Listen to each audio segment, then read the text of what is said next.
దూర్వాస మహాముని అంబారీషునికి చెప్పించిన శాపాలు 10.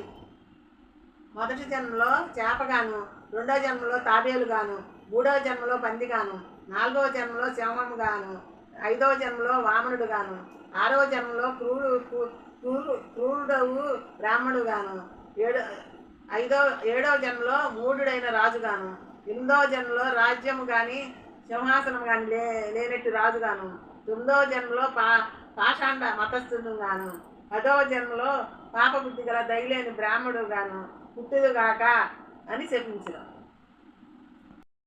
దూర్వాస మహాముని అంబారీషుని చెపిస్తాడు.